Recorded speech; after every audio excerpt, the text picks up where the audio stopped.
சேலம் மாநகர் புத்துமாரியம்மன் கோவில் அருகே அமைந்துள்ள அருள்மிகு ஸ்ரீ வெற்றிவேல் முருகன் திருக்கோவிலில் தைப்பூச திருவிழாவை முன்னிட்டு காலை முருகனுக்கு பக்தர்கள் காவடி எடுத்து ஊர்வலமாக வந்தனர். தொடர்ந்து சிறப்பு அபிஷேகம் செய்து ராஜ அலங்காரத்தில் சிறப்பு பூஜை நடைபெற்றது. ஸ்ரீ வெற்றிவேல் முருகனுக்கு முகத்திற்கு சந்தன காப்புடன் பல்வேறு விதமான நறுமண மலர் மாலைகள், கற்கள் பதித்த நகை ஆபரணங்கள், கிரீடம் அணிவிக்கப்பட்டு கையில் வேலும் கொடியுடன் அழகன் முருகன் அழகாக சிரித்த கோலத்தில் பக்தர்களுக்கு காட்சியளிக்க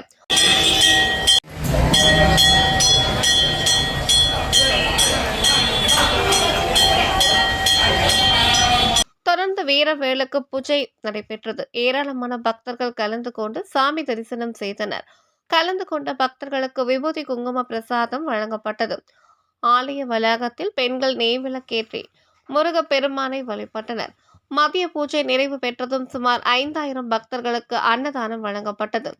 இந்நிகழ்ச்சி ஏற்பாடுகளை வன்னியர் சமூக அறக்கட்டளை தலைவர் ஊர் கவுண்டர் வி. பன்னீர்செல்வம், அறக்கட்டளை நிர்வாகிகள், செயலாளர் அருணாச்சலம், தர்மலிங்கம், இளங்கோ, அண்ணாமலை, கந்தன், கிருஷ்ணமூர்த்தி மற்றும் திருவிழா குழுவினர் ராமமூர்த்தி, தனபால், சேகர், கலைச்செல்வம், யு. சங்கர், மணிமாறன், அன்பானந்தம், கிருஷ்ணன், குமரேசன், வெங்கடாச்சலம், பாண்டியன், சுபாஷ், வெங்கடேஷ், பூபதி, அன்பு, பெருமாள், சித்தர், குணசேகரன், ரமேஷ் ஆகியோர் கலந்து கொண்டு சிறப்பாக செய்திருந்தனர்.